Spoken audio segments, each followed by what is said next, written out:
Cecily told me that his fingers curled up inside of her like a worm. I pictured all the worms that I put in our flower pots and wondered if the flowers felt the same way that Cecily did. She said it hurt real bad, like a stapler putting metal into her skin over and over again, and that after a while, she felt her body get numb and her mind started to float like the bees do. Her spirit latched free from her body and she drifted out the window to the beehive, and all of the bees crowded around her ghost like she was a fully pollinated flower, only they didn't rip her to shreds and taste her and feed on her and leave her all shriveled up to die. Bees are gracious and caring creatures, and Cecily said they know what it's like to have something so precious stolen over and over again. All they do their whole lives is make honey, only to have it taken from them so that we can mix it in our tea and spread it over our toast. They sang to her while she watched her body be violated, and whenever she felt like throwing up and choking on her own vomit so she could die, they walked over her eyes with needle-thin legs and cooled her with the wind from their wings. Cecily said that their wings felt like plastic feathers and were as warm as the summer on a hot day.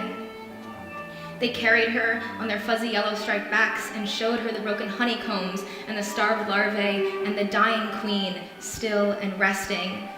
Cecily told me that the bees know they're going to die and they're okay with that, but they still have some things to do first. She whispered, "They say death feels like honey, warm and thick and sticky."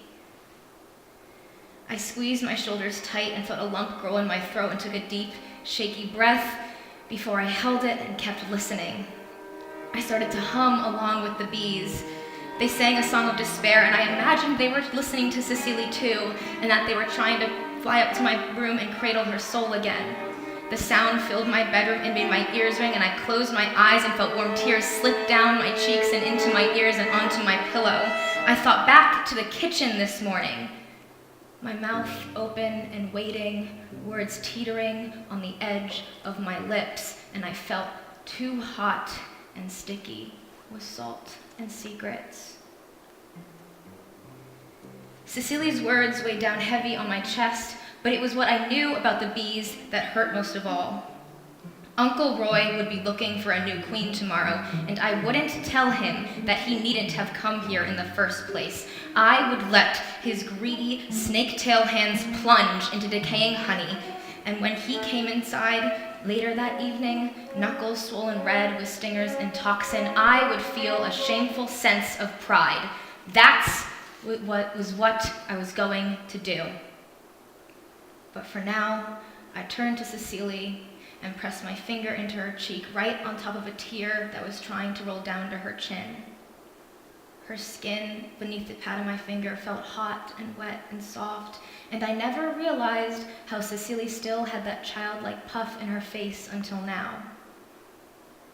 "That's why no one comes back alive, Ruby," Cecily said, holding my hand so it cupped the side of her face.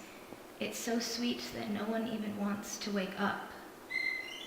The next day, I opened my eyes to see a bee resting on my nose. I know it's a girl, because only the females leave the hive, while the males remain and mate with the queen all day long. It makes me happy to know that in the bee world, the women are the heroes and rulers. The queen sits in her hive on her throne made of honey and beeswax and sends out all her warrior women to guard her kingdom, and all of her scavenger women to head out into the treacherous world all alone. And when they come back, they all party and dance with each other, and they share secrets, telling each other who tried to attack the hive and where the best flowers are, and describing all the silly humans they passed by. They'll dance and say stories, and while they feast on honey, the boys look on and realize that all they have to look forward to is sex. They'll never know what the outside of the hive looks like, what wind feels like against their wings, and what colors the flowers are. But then I remember all the bees that are stepped on and smacked against windows with newspapers and squirted with water guns until they drown, and I remember that in any world, a female has to fight to survive. Whether she's a bee and lives for 10 precious weeks, or a human who dies in her sleep at the age of 72. Nature doesn't let anyone get by easily, especially not a girl.